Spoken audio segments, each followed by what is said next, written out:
history and to reflect on what's changed and how far we've come in some respects. Things like the civil rights movement in the 60s and the fact that we now have an African American as president is an amazing trajectory in a relatively short period of time. I remember walking my kids to school the day after President Obama was elected in 2008. And I was walking along the street with a couple of other families, one of whom was African American. And I asked them, so what are your reflections on the fact that President Obama is now the President of the United States? And he said, I listened to that speech last night, and I just had this very strange response. I started crying. And I cried through the entire speech. And I never thought that I would see the day that an African American would become president in this country. So it's an amazing history. It's amazing how far we've come. But in fact, one of the things that we've learned since 2008 is that this continues to be a process that we're going through. Justice is never accomplished. Justice is something that we aim towards and we strive to reach. And we've had problems in the last several years. The civil rights movement is in some ways being overturned. The Voting Rights Act has been pushed back. We have problems with growing inequality, growing racial injustice. The fact that we need a Black Lives Matter movement today, the way that police have been treating minority communities, these are major problems that all of us have to address, all of us have to deal with and figure out solutions for. So a lot of this is happening, a lot of this discussion, this debate, this reflection on the directions that we should be taking is taking place on university campuses, places like Rutgers. I'm proud to be part of this discussion at Rutgers, and the School of Arts and Sciences is proud to sponsor events that move this agenda forward. I'd like to point out a couple of things that have been going on campus that some of you may be aware of, but perhaps not all of you, to advance this dialogue.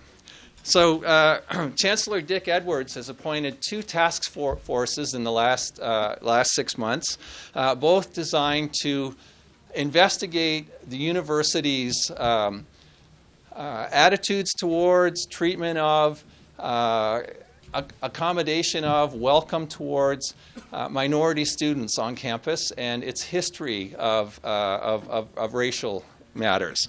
So one of these task forces is on the specific subject of the enslaved and disenfranchised populations in Rutgers history. And it's chaired by Professor Deborah Gray White, who is a Board of Governors Professor of History in the History Department. And that task force is looking at the role that slavery had in the early history of Rutgers University, the systematic racism that was part of this institution through much of its history, and ways that we've managed to overcome that history and move on to something that is today, I think, really quite a great strength and a hallmark of Rutgers University, and that's its tremendous diversity. We also have a task force on inclusion and community values that's being chaired by Professor Ramsamy from Africana Studies and by a student, the Vice President of RUSA, named Brianna Battle. And it's looking at what the culture on campus, ways that Rutgers can be more inclusive, more accommodating, more welcoming for students who come from a wide variety of backgrounds before they come to the university. And it's charged with making recommendations for how things can be improved on campus. So these are both efforts to engage this issue that is so central to modern life and to what is happening at universities around the country. Finally, I want to say that we in the School of Arts and Sciences are tremendously proud of the fact that we are home to the Department of Africana Studies, and we're also home to a number of other departments that are very centrally devoted to addressing issues of social justice, of racial intolerance, exclusion, gender intolerance. We have one of the country's leading programs in women and gender studies. We have a fantastic program in Latino and Caribbean studies. We have great strengths in departments like history and English, in the study of African American history and African American literature. We have a lot of things to be very proud of as an institution. So I think that this event tonight is in keeping with this tradition that the School of Arts and Sciences has been working hard to establish and to maintain. I'm delighted that we have the guests, the visitors that we have. Mayor Ras Baraka and Sister Solja, I think, will really open our eyes to a lot of things that are worth reflecting on. And I look forward to a wonderful evening of ideas and conversation. Thank you.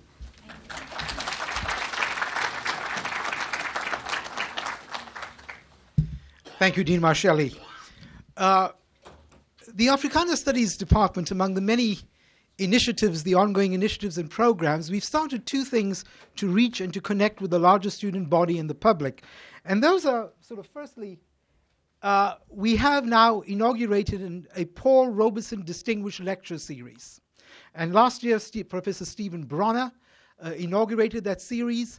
And just to announce another date that you should keep in mind, April 5th, the week of Paul Robeson's birthday, we have Professor Barbara Ramsamy, who is a distinguished historian from the University of Illinois, a biographer particular of note of black women's activism, who wrote a fantastic biography on Islanda Robeson, is going to serve at that distinguished lecture.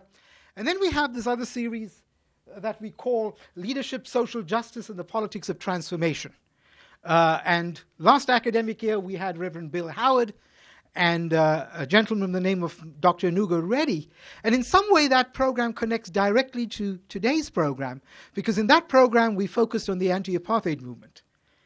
And one of the stalwarts of the anti-apartheid movement, particularly here at Rutgers, was Sister Solja.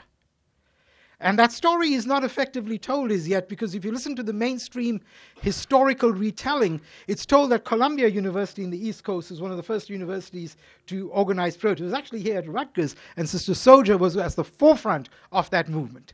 And so on this topic today of leadership, social justice, and the politics of transformation, we are delighted to have Sister Solja, who is an important activist, a community activist, a well-known writer, who is engaged in this connection between writing and social justice in profound ways, and our distinguished mayor, which Time Magazine and The Nation magazine in particular characterized as one of America's most visionary mayors.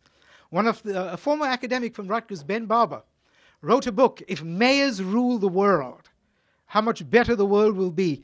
And if that's going to be the case, some of the progressive things that the mayor is doing in Newark that we'll have a chance to engage with him on when we delighted in Africana Studies today to have these two distinguished guests coming to speak with us.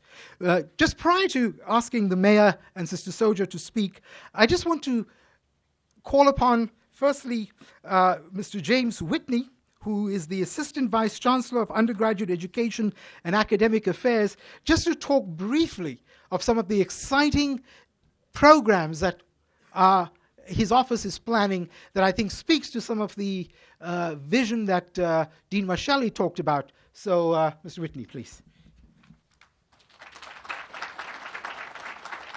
So I'm not going to get in the way of great speech tonight, so I want to thank the mayor, Ras Baraka, and Sister Solja for coming back to Rutgers and beginning this conversation, which is well needed here in New Brunswick at the Rutgers campus, and celebrating Black History Month. It's good to see all the students in the house, and I'm always happy to be here.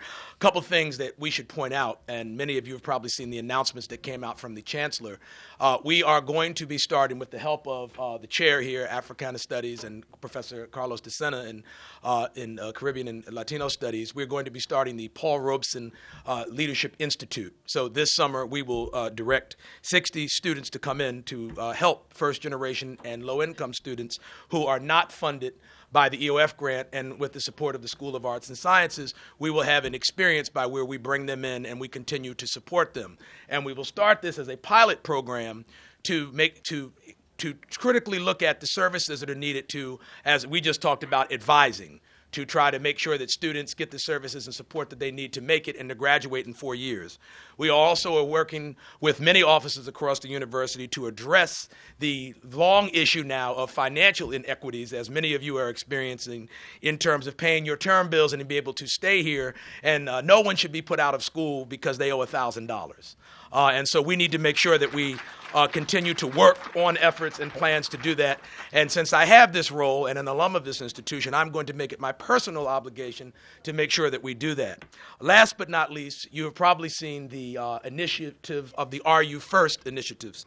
And that will be expanding programs and conversations like these to focus on the life and legacy of Paul Robeson, but also of our first African-American graduate, James Dixon Carr. So there'll be a number of initiatives that speak to their legacy and conversations. In April, you'll be seeing the professor from MIT, Stephen Wilder, of Ebony and Ivy, and you'll also be seeing Pedro Noguera come on campus, who will be speaking.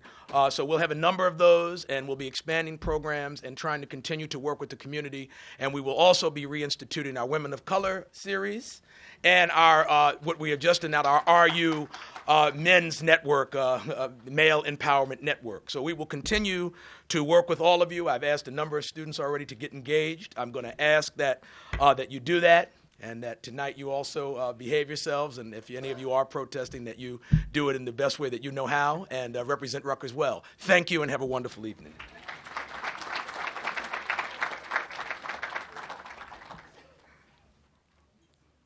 Thank you, Vice Chancellor Whitney. And may I add that Mr. Whitney is a graduate of the Africana Studies Department in addition to social work, but he's a product of Africana Studies.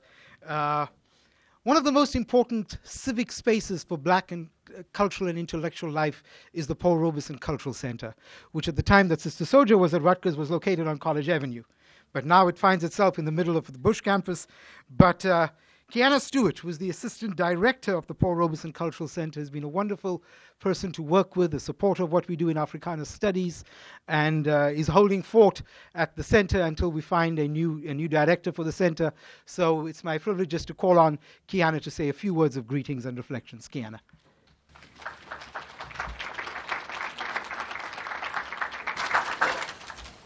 Good evening, everyone. Thank you so much for the introduction. As mentioned, my name is Kiyana Stewart, and I'm the Assistant Director at the Paul Robeson Cultural Center. Been at the center a year and approximately 3 weeks, and so still fairly new to the position, but have been at Rutgers for a long time. I did my undergraduate work here and my graduate degree. So Rutgers is a home of mine. I thank you all for being here on this really important evening during Black History Month. The calendar is stocked with events. There are more events on the calendar than there are days in the month of February, and so there's lots to do in celebration in honor of our month and our heritage during February. I just want to speak to the students who are in the room because the students are what give the center life and energy. The center is a very different space during the day when y'all are in class than it is in the evenings when y'all hold meetings in the center, and also invoke the name of Robeson as we are here. His legacy is important, and so I just want to see what student organizations are in the room. Is West Indian Student Organization in the room? Black Men's Collective in the room? United Black Council in the room? NAACP in the room? Alpha Phi Alpha is in the room. Okay, wonderful. I just wanted to survey and see who was here. So to the students who are here, I commend you for taking space and entering this space and being here. I know that folks are going to demonstrate and to protest afterwards, but I hope that you all take from this conversation it's a meaningful and timely conversation to have pertaining to what we experience on this campus and off this campus. Thank you for being here. I hope you enjoy the evening.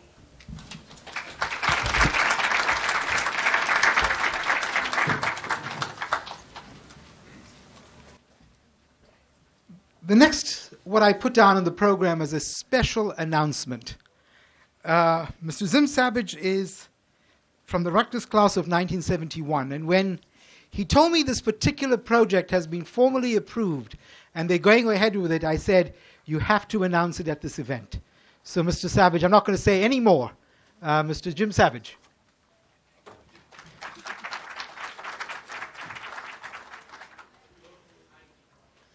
Okay, good evening.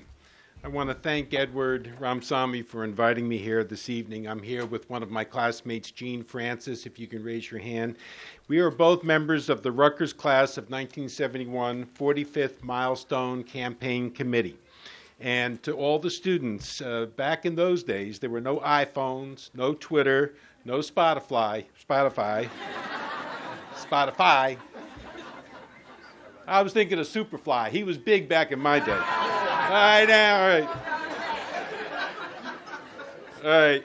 But we were, same as you, we were pursuing social change, volunteerism, hopes and dreams, lending a helping hand to those in need. So there is a common bond there. While technology may have changed, values pursue and remain constant and hopefully progress. I'm the class agent, and I'm the one that has to come up with ideas for class projects, gifts to Rutgers, and this is on the occasion of the 45th anniversary of our graduation. So I telephoned all the past committee members, and I said to them this question, asked them this question: who is the most distinguished and accomplished graduate from Rutgers all time? They didn't hesitate. Not a one of them immediately said, well, that would be Paul Robeson. I said, exactly. And that's why we're going to be the champions and the funders and the planners of the Paul Robeson Plaza. And that's what's going to be. We have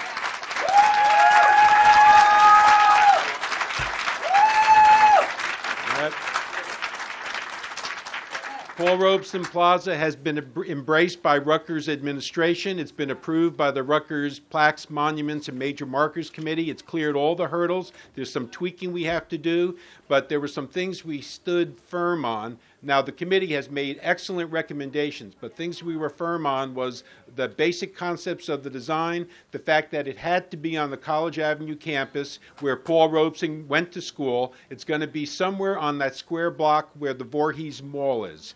And it's going to be very prominent, and we didn't want it locked up in a building. We wanted it out, open view, public, accessible. It's great. And so I had to do some research back in the day, almost a year ago, when this all first started. I knew I needed a faculty member. It just couldn't be alumni coming forward. We needed support of the faculty. Eventually, we'd get to the students, but first the faculty. So I went online, and I believe in karma. I don't know how many people believe in karma. I believe in that. And the name I saw, what brought my attention to this name was Edward Ramsamy, and I'm so grateful that I found Edward. He's been a friend and associate. He's a wealth of information. He's an authority on the life and legacy of Paul Robeson.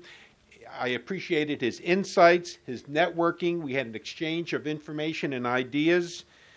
He's absolutely a treasure. So, Edward, thank you so much for all of your help. Edward is great.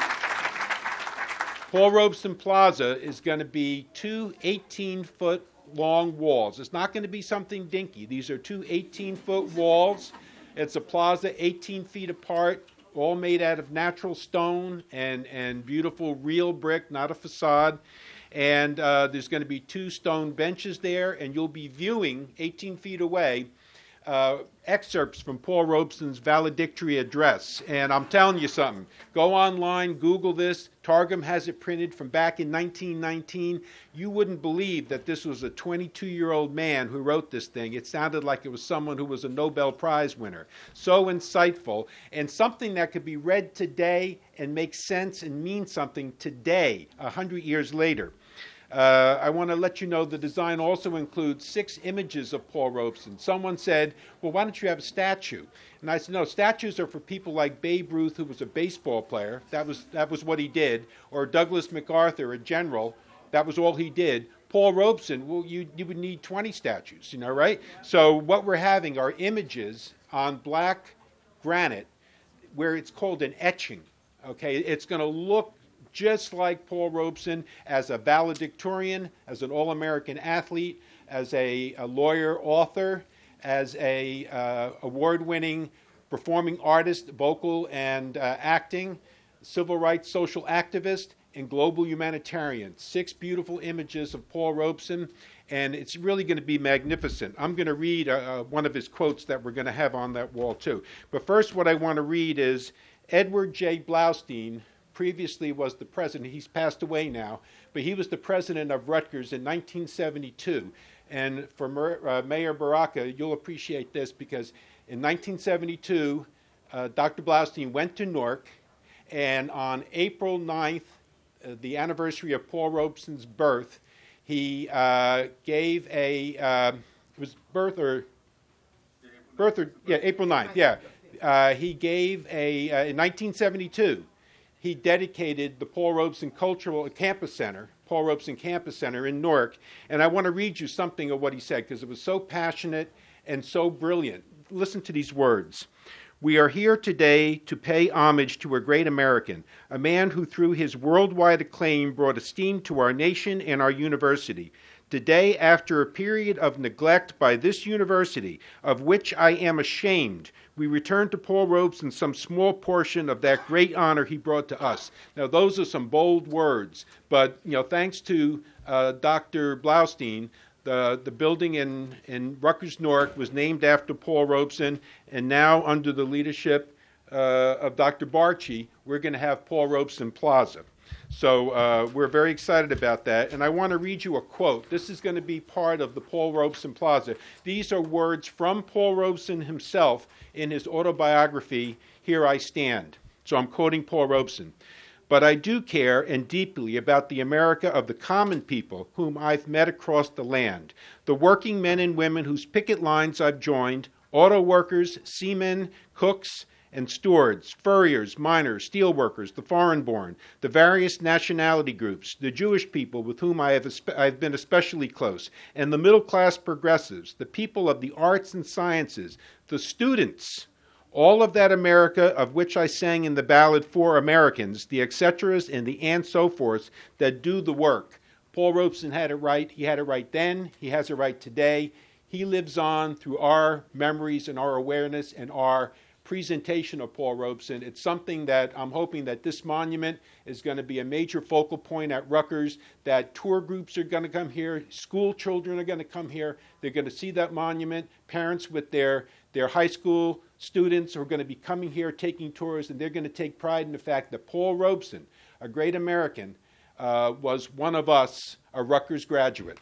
So I do have something I'd like to hand out let me just see. Please help us spread the word. Get the word out there. We're going to get an article in the Targum as soon as we get a professional rendering of the plaza so people have a better idea what it's going to look like. And this is really going to blossom.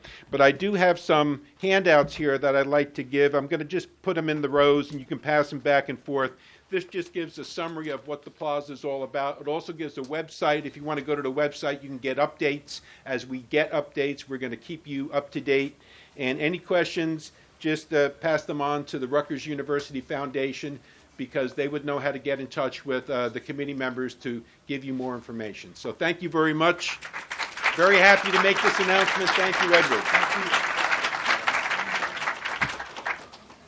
Ras Baraka is a native of Newark.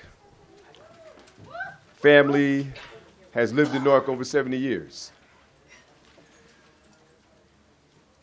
I had the good fortune of meeting Raz's father, Miri Baraka, many times at different protests, different cultural events, different activities taking place either in Newark or other places around either the New York, New Jersey area. Mayor Baraka is the 40th mayor of the city of Newark. Graduate Howard University. That's right. And during his time at Howard University was very active in the anti-apartheid work that was taking place at Howard University. Yeah, oh yeah, the anti-apartheid work was taking place a lot of locations around the country, and so Mayor Baraka was actively involved in it. And following in his father's legacy, Mayor Baraka has initiated a lot of different activities and programs in Newark, one of which I think is really applicable to the conversation tonight is Occupy the Corner. And so how do we find ways to keep our communities safe? How do we find ways to make sure that people in our community have the employment opportunities that they need? How do we find ways to meet the challenges of the 21st century? How do we find ways to use the intellect, the intelligence, all the contacts and the information that we have available to us to make sure that the residents in the city of Newark, as well as across the country, are receiving the services and the benefits that they desire? And so when I was asked by Dr. Ramsamy to introduce Mayor Baraka, I was absolutely excited. Sonia Sanchez, who was a real dear friend of Amiri, talked about work and that we should define ourselves by our work. We would know each other by our work. We'd be really clear about the contribution that we provide to our community by our work. And so, ladies and gentlemen, it's a profound honor and privilege to welcome Mayor Ras Baraka to New Brunswick. Would you please show the brother some love?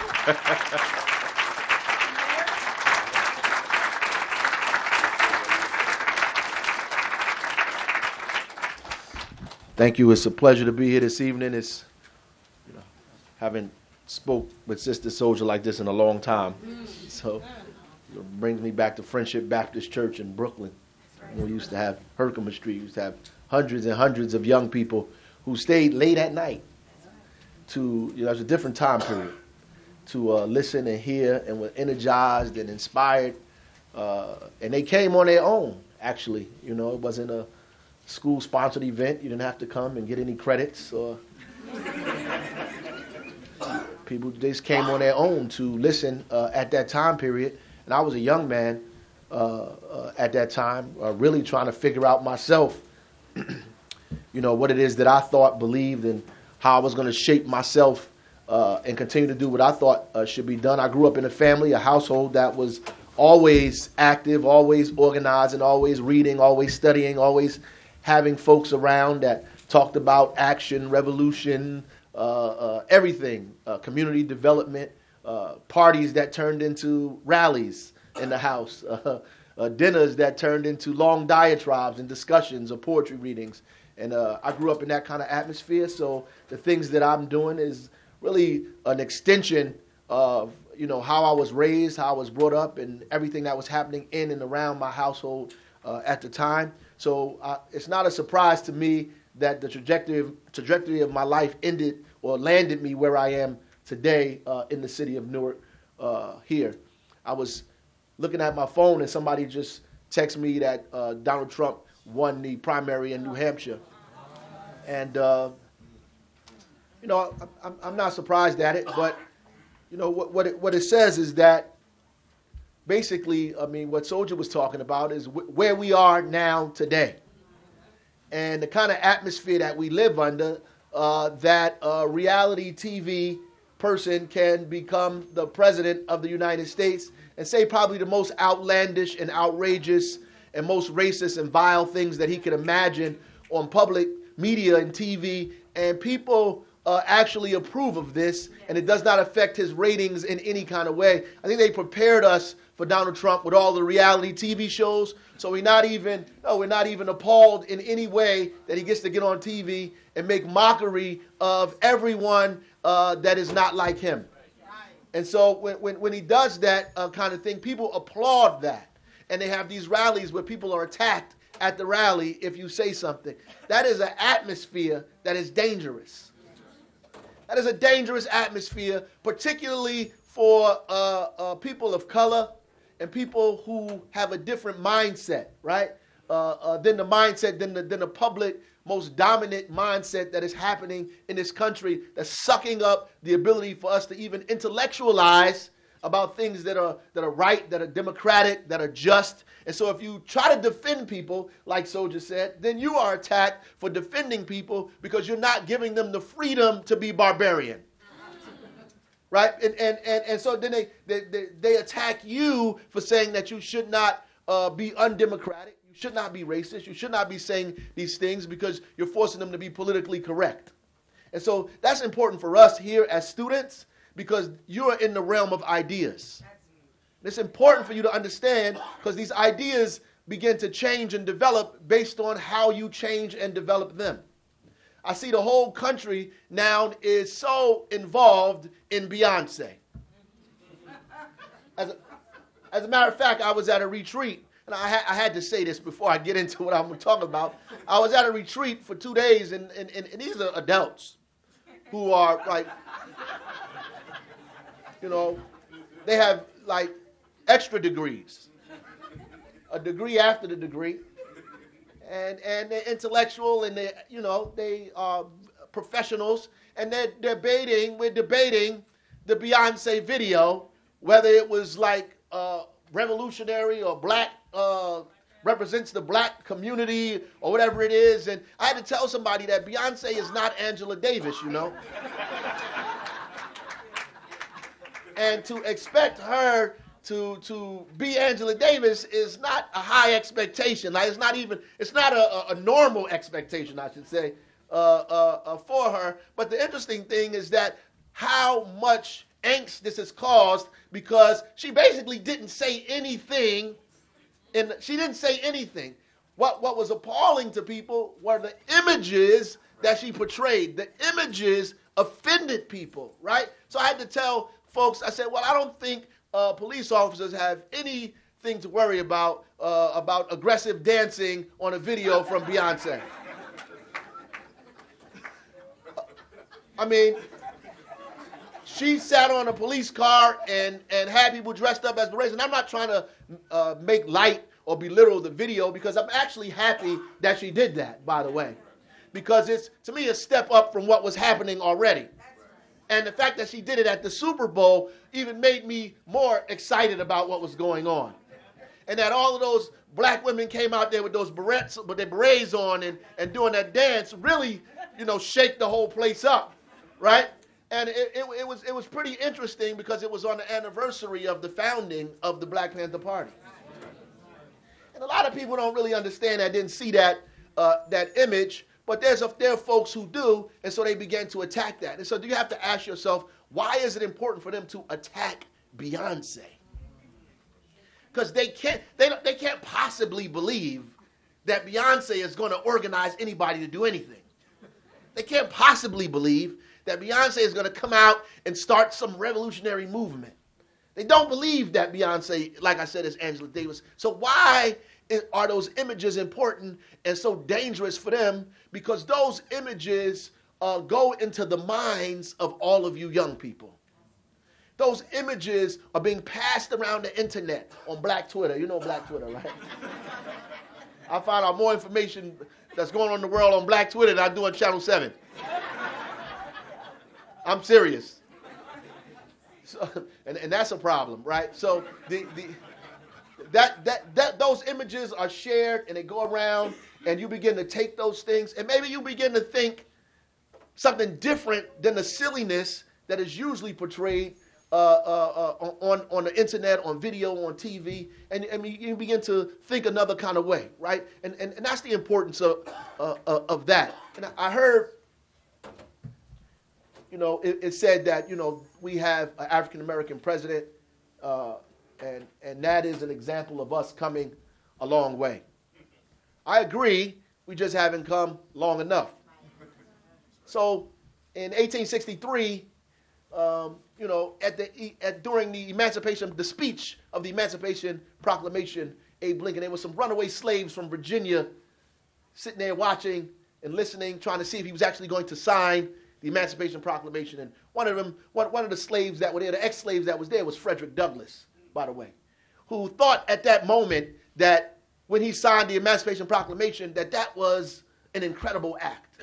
And it was an incredible act at the time, because no other president had ever done anything as radical as that, to begin to say we're going to free slaves. And that discussion was like progressive, so they probably thought that they'd come a long way, right? But the perspective some 20, 30 years later of a person hanging from a pole from hundreds of years of lynchings that took place after slavery, or if you was Plessy in the Plessy versus Ferguson case in 1896, then you would have a different perspective. You would say, oh, we haven't come far at all. Because though slavery is over, I'm still being lynched, and lynching is still being protected and justified by a country and a culture that's making it okay to dehumanize me. So even though the legal or the structural form of slavery is gone, the slave codes and the Klan and all those things exist and is protected and legal, right? It is the only place where it is okay to fly the rebel flag. Today.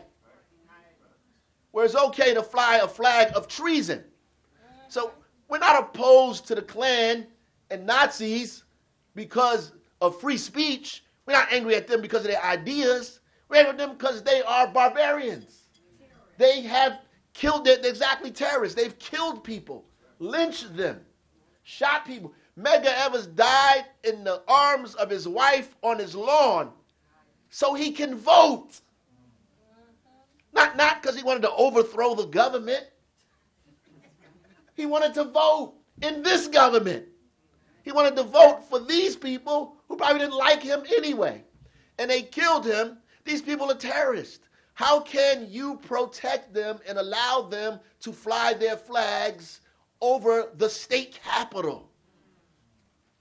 We've come far, just not far enough. So when you see all over the country these people dead on these streets who ran away from police officers doing traffic stops, who were choked for selling cigarettes, 12-year-olds murdered in front of recreation centers in an open carry state, by the way. You know what an open carry state is, right? That means that white folks could walk into Walmart with an AR-15 and have an argument and not even get locked up. But a young boy can have a fake gun in front of a recreation place in Cleveland and the police get out and shoot him instantly. We've come far, just not far enough. This is what's happening all over the country. It's not happening in one isolated place. It's happening all over the country. And people would say that we have an African-American president, that this shouldn't be happening, and we like to blame the president for this. And I always take us back to Reconstruction. You know, after slavery was the most dangerous time in America. Not during, after was the most dangerous time. The dangerous time was then, because the minute you take 2 steps, people push you 2 steps back. And so it's important for you to understand the time period you're living in so you can organize and prepare yourself for this time period, a place such as this, a time such as now that you have to prepare yourself for. All of you students that are here that are learning and studying, you're learning and studying for what? What are you learning and studying for? Your information is a weapon. So you're learning and studying to do what? Right? And it's not important, it's not enough, I should say, just to be smart. You have to be smart and courageous. Because if you're not courageous, then you can't use your information to challenge anything, to build anything, to defy anything. You only learn math to defy the conventions of mathematics. You only learn science so you can create and defy science, right? We learned the law of gravity so you can defy gravity itself. We learned the law of gravity, and now you can defy it by flying in airplanes, right? And so the information that you're learning, you learn the conventions of language so you can use language to incite, to inspire, to encourage. You learn these things to use them in order for your own interests and for the interests of the larger humanity. And those are the things that you need to do. If you're not studying and have that handle on it like that, then it's for nothing. Then you're here wasting your time, your parents' money, and everybody else. You're wasting it, and there's hundreds and thousands of people waiting for you to help change what's going on, not follow them. You didn't come here to follow people, right? You came here to lead them. We're following the same people who other people out there are following and parading behind, who don't have the same opportunities that you have in these seats. You came here to learn so you can lead. You came here to not tell the masses, but lead them. That's what you came here to do, to be involved and develop, not to sit here and, just go along to get along in terms of what's going on. We have the highest court of the land. And I have to say this at Rutgers. My father was a professor here, right? He didn't get tenure, but he was a professor here. Some of you probably was marching around that time, but you know him, the last poet laureate of New Jersey. He didn't get tenure here. You know, I think Paul Robeson had a tough time. Ras Baraka had a tough time at this place as well. You know, the highest court of the land, you know the Supreme Court justice, right? We know the Supreme Court justice, right? Said that he didn't think that African Americans or black people were able to handle certain universities. He said that in the highest court of the land. And you know where I found that out? On Black Twitter. I'm serious. That's how I found it. I'm the mayor of the largest city in the state. The first time I got information about that was on Black Twitter. Immediately. Not on Channel 7. I still haven't heard it on Channel 7. Channel 4, 12, 2. 12 shows everything over and over and over and over and over again. You sit there all day, they show the same damn thing over and over and over and over and over again. I didn't hear them one time, not one time, say anything about what was said. The problem with that, though, is that's the highest court of the land. So I know some people in here studying law, right? And so we need Thurgood Marshall. We need Charles Hamilton Houston. We need y'all, right? We need them today. The highest court of the land said that. Now, if you was a lawyer in a city, hell, if you was a police officer and you made an arrest and they found out that your arrest that you made was done in an illegal way, all of the cases that you were involved in come into question. And it kind of overturns, like the fruit of a poison tree, kind of overturns all of the things that you ever did, right? And if you were a judge, all of the cases that you presided over become in question. If you were a lawyer, all of the cases that you try become an issue. So how come this guy can sit on the Supreme Court of the United States of America and we have not questioned any of the things that he's done prior to his outing himself as a racist? And why isn't there a discussion in halls like this and places like this about what's happening in this country today? Not as a historical or a way or some kind of memorabilia or like, we struggled and we arrived. I don't know where you arrived at, but I'm going to tell you where I am.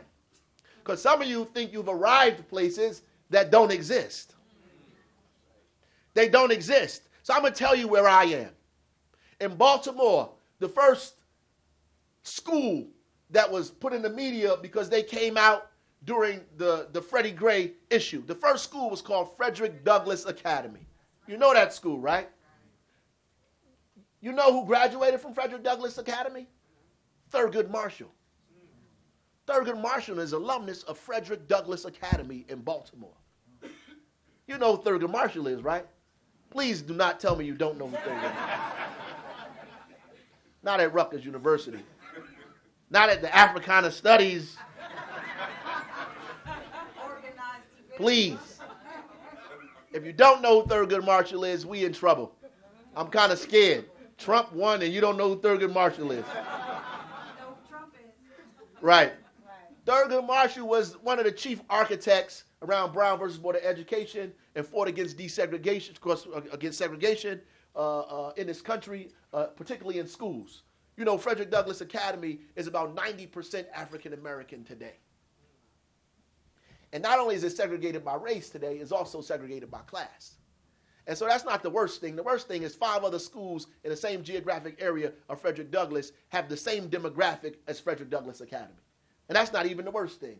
Worse than that is that every school in most of these inner cities that are close to that area in proximity also have the same demographic. As a matter of fact, 70% of African American children still go to segregated schools in America. And now they segregated by race and they segregated by class. And I'm making that point because Thurgood Marshall was the chief architect of Brown versus Board of Education, and 50 years later, the schools are still segregated. So we come a long way, just not long enough. Still segregated today. 40% of the children in the city of Newark grow up in deep poverty. For the past 50 years, I know Sometimes, I feel like I've been the mayor for 30 years. It's been a year and a half. People make me feel like I've been here for 30 years. I feel like all of the problems began as soon as I got in office. Like poverty just showed up as soon as I took the oath. People started getting killed instantly as soon as that's how they make you feel like all these things, all these problems began immediately as soon as you showed up. Not how the president feel, right? Everything showed up immediately. So the last 50 years, we've had double-digit unemployment in Newark, twice that of the state and twice that of the nation. Deep generational poverty and unemployment that has existed for 5 decades. There are buildings that have been abandoned since I was 4 that are abandoned today, right? Today, right? This is these problems that exist in these communities. And I'm gonna tell you another secret, that if you go to any place around the country that looks like Newark, has the same issues. All over the country has to have the same issues. So how do we figure that out, right? There's a great book you should read by Kenneth Clark called The Crabgrass Frontier, right? That talks about when people began to leave these cities because they make you believe that people left the cities because black folks started burning them. That's what make you believe that.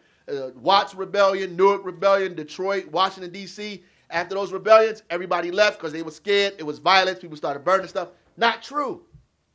Not true. After World War II, people began leaving these cities to suburbs because they subsidized the growth of the suburbs and allow people to live in suburbs and built roadways through the city so you can live in the suburbs and still have sustenance in these cities at the same time. They created subsidized housing. They allowed opportunities and built roadways, 78, 280, right through people's neighborhoods in Newark. Took people's homes through eminent domain. And whole communities began moving out. By the time the rebellion came, half the people were already gone. So it was a process. And so not only did that happen, they drew a big red circle around Newark, a big red circle. And that circle was called redlining. And they said there was no development. We're not going to invest in these communities. No growth, no economic development, no jobs. And you know what they invested in? Something called projects. That's what they built. They built huge buildings, and they stacked poor people on top of each other, and they called them projects because they were experimenting on us. They called them projects. And so Newark had more projects per capita than any other city in America, thus Brick City. We have more brick buildings, tall, huge buildings, whether you're talking about Cabrini Greens in Chicago or Prince Street in Newark. They were all the same. And they concentrated poverty. You got hundreds and thousands of African Americans moving up from the South, migrating into these cities, looking for jobs, looking for growth, running away from racism and terrorism. So let's just call it that. Running away from terrorism from the South, and found out that it wasn't too pretty in the North either. And so they began. My family was one of those people. They took the train and came up here. My grandfather heard them say Newark. He thought it sounded like New York. He tried to get off the train. He thought he was in New York, and he was in Newark, and we've been there ever since. That's a true story. Newark. When I went to college, people used to think I was saying New York. They said, "Where you from?" I'm from Newark. "Oh yeah, what part of New York you from?" "No, I'm from Newark, not New York." But you know how we say it, Newark. But South Ward. But at the end of the day, those projects were developed, and so there's no kind of growth that happened in those communities. So the whole tax base was gone.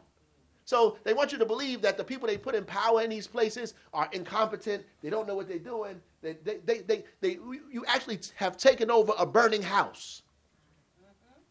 And so these people go for years. You've had people begin to take these positions, great people, whether you're talking about Harold Washington, right?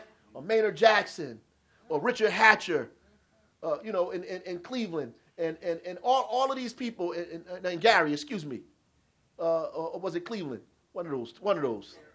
But at the end of the day, we began, and King Gibson in Newark, right, began to take power in those cities, when we began to say we're going to vote and we're going to begin to seize power and have self-determination and figure out what we're going to do for our own lives and begin to change the trajectory of what's happening in these cities, and we just haven't had a good time at it.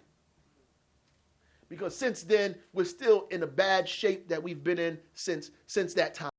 And we have not been able to figure out how to get out of these situations, and nobody has helped us or assisted us in making that happen at all. So now what has happened is since the trend is changing, right? So people are moving back to the cities. The millennials, they talking about you. Millennials, because they say millennials will live anywhere, right? They want to live next to trains, buses, transportation, Starbucks, Dunkin' Donuts, Wi-Fi, Whole Foods. They want to live next to all that stuff.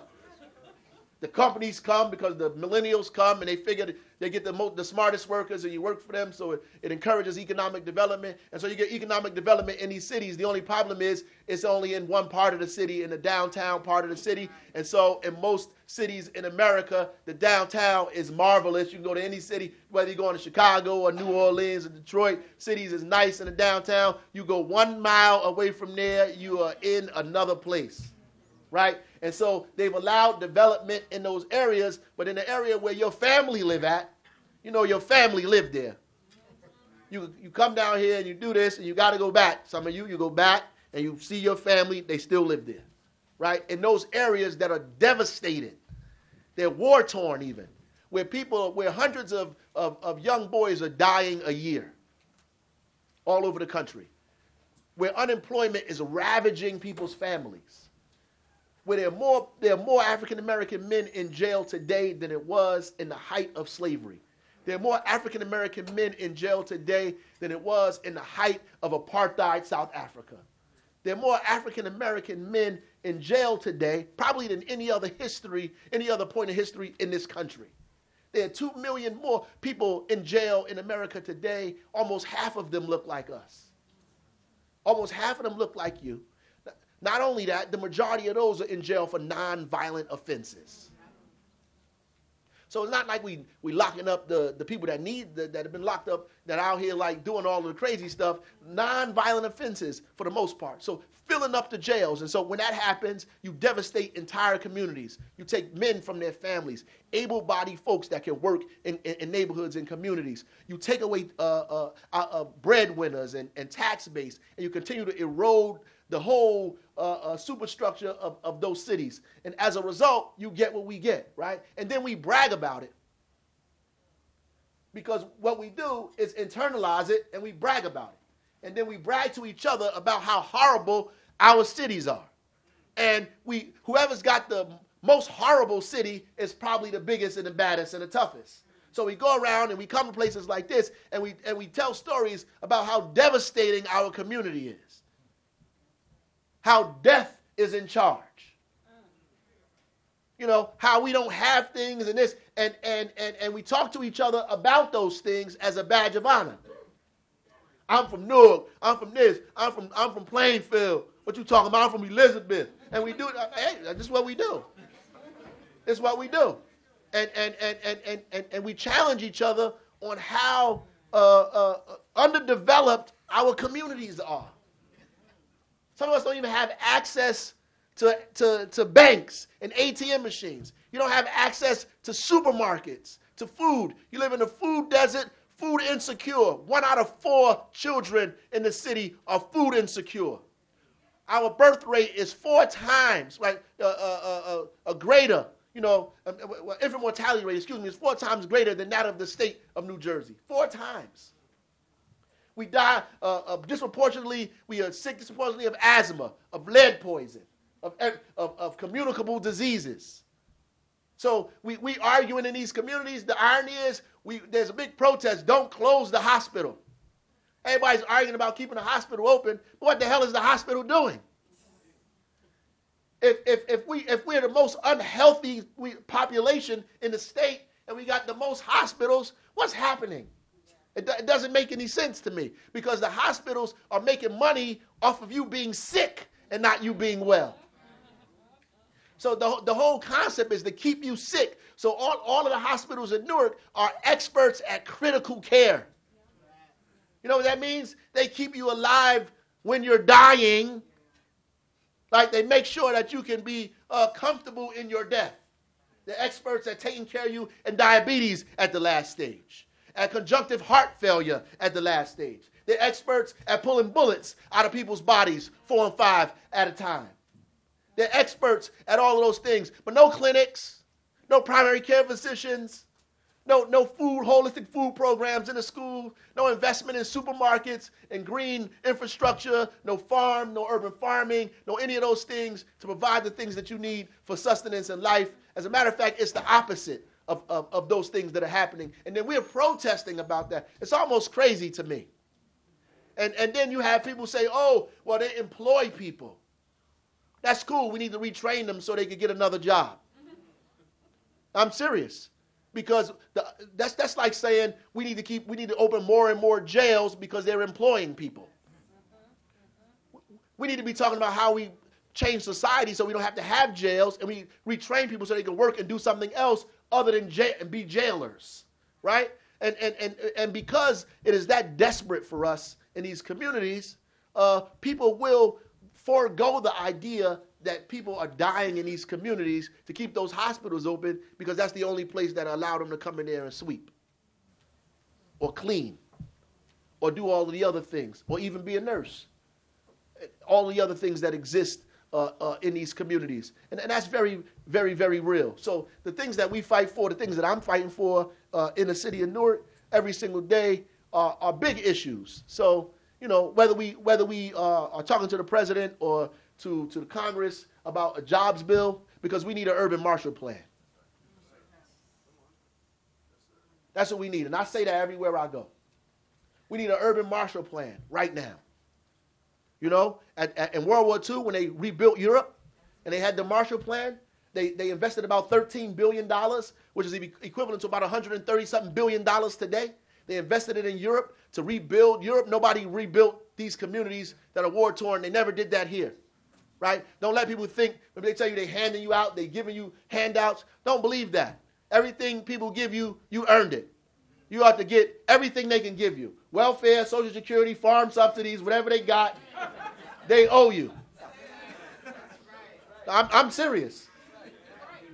And see, the reality is there was no new deal for you.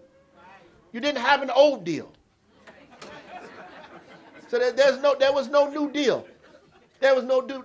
You know, when you came home during the height of New Deal, Jim Crow was alive during the height of the New Deal. That you wasn't benefiting from the New Deal. You know all of the stuff that they're arguing about right now in these presidential elections?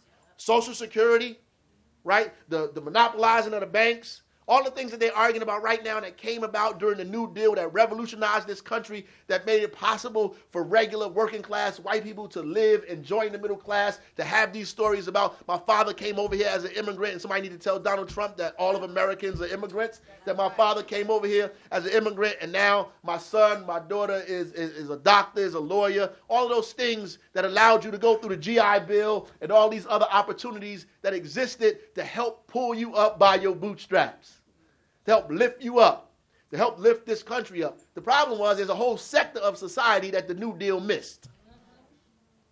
It just went right past us. We didn't benefit from the New Deal at all. Most of it, as a matter of fact, we didn't benefit from the New Deal because of racism, because of white supremacy. And today, and I heard a brother earlier said karma, today all of America is hurting because the minute we began to even a little bit benefit from those programs in the 70s, in the early 80s, they begin to stop them. They would rather nobody have it than you get it. They began to stop them. And so as a result of stopping them, they hurt everybody. Everybody was hurt. So now you have hundreds of thousands of young, working class, white children in America who are fed up because those things don't exist for them that existed in the past, and things are becoming more complicated and difficult. So they are fed up, right? And so you got a whole slew of them, and they have a right to be and should be. right? And now racism has affected them too, and they don't even know it. So you got a whole slew of them that are running around behind Donald Trump who believe that they're not successful because of you. Because Mexicans and black teenagers on HBO or all of these people that are getting all this free stuff. I don't know where they live at because I didn't get no free stuff. I don't know who was passing out the free stuff because they keep talking about that on the internet. Where's the free stuff? I don't know. Did any of y'all get any free stuff? Because wherever the line is for the free stuff, please lead me to it. Because I don't know many people who got no free stuff. Right? So they're upset about that. So they're against their own interest. As Sister Soldier said, against their own interest, they'll support Donald Trump against their own interests. Against their own interests because they believe and they were taught that they can't get ahead because of affirmative action. They don't know that Reagan destroyed that a long time ago. They believe that they can't get ahead because of set-asides or because they helping out black people. I was trying to figure out where they helping these black people out at. That I can't go to college. This lady, she can't go to college because a black person stole her spot. It's 10 black people in the school.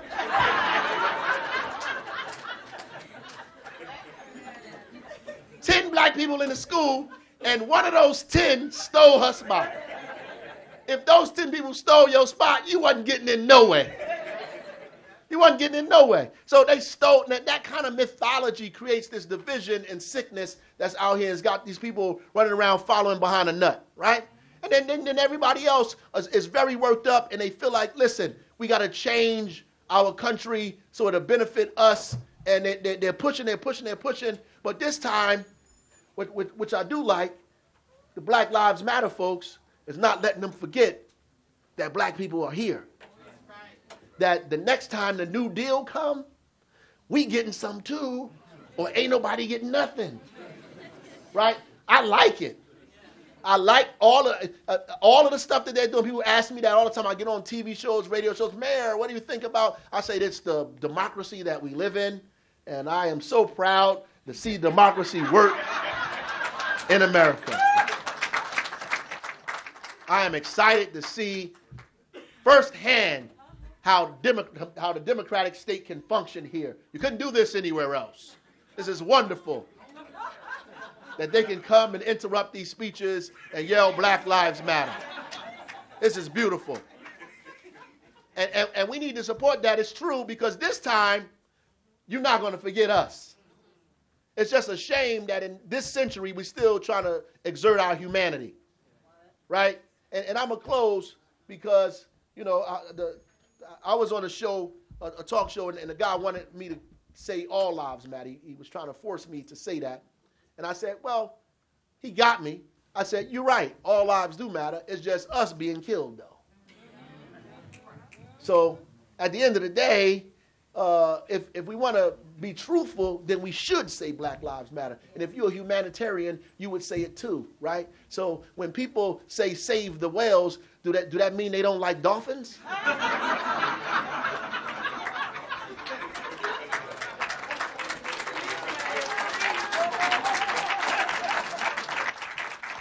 Right? Are they like protesting sharks? Because they say save the whales? No, they're saying that because they're becoming extinct. And we say Black Lives Matter because black people are under attack. And it's necessary for us to say it no matter our position, our station, wherever we are in life, we ought to say what the reality is, and that is the reality. And if you are a humanitarian, you would say that too. I'm sorry, young white boys are not getting shot in front of recreation centers playing with toy guns, or choked to death on street for having cigarettes, or shot in gas stations for playing their music too loud. It is important as humanitarians, as righteous people, to be able to identify wrongdoing and have the courage to say that and not feel ashamed of it at the same time. It doesn't take away from who you are. In fact, it enhances who you are. It enhances who you are. And Soldier is right. Viola Luiso sat in front of her TV, a white lady, and saw the injustice that was going on in the South. She could have did what all of what other people did. turn the TV off and say, oh, I feel sorry for those Negroes in the South. They're having a tough time. She could have done that. She didn't. She got up and went to the South and marched in Selma. And on her way home, she was murdered by the Klan. She threw off privilege to exert her humanity for this country and for other people. And she paid the ultimate price for it. The ultimate price. So if I expect you to do that as well, don't fault me. Blame Viola Luizzo and the people like her who decided that the only way America could be great is if that we all fought to make it great collectively and together, despite our station, despite our privilege, despite our nationality or the language that we speak, that we all have to fight for what's right and for justice. And if you at a university, you're supposed to get universal information and understanding. That's what the university is. You're supposed to get a universal education and understanding. If your education is limited, then you're not at a university.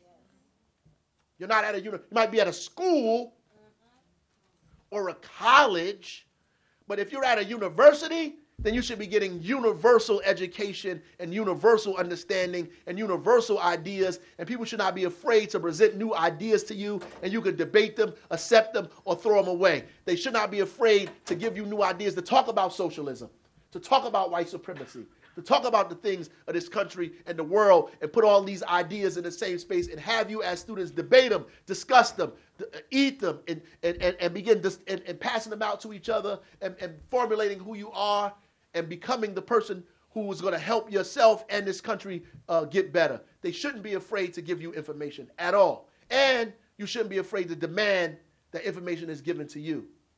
You should not be afraid, and you should go to every opportunity that somebody speaks, you should go listen. Even to people who you disagree with. Even to people who you disagree with. I'm not going there because I don't like what he's saying. That's why you should go there. Because how you defend yourself if you don't know what your enemy is saying? How do you sharpen your tools if you don't get a chance to challenge other people who think differently than you? You got to sharpen your theory by challenging and debating people who think differently than you. And the only way you know that is if you know yourself and you know them. When you know yourself and you know them, victory is promised. That's for sure. But if you only know yourself and not your enemy, you might win the battle, that's what Sun Tzu say, but you will definitely lose the war. Thank you. God bless you.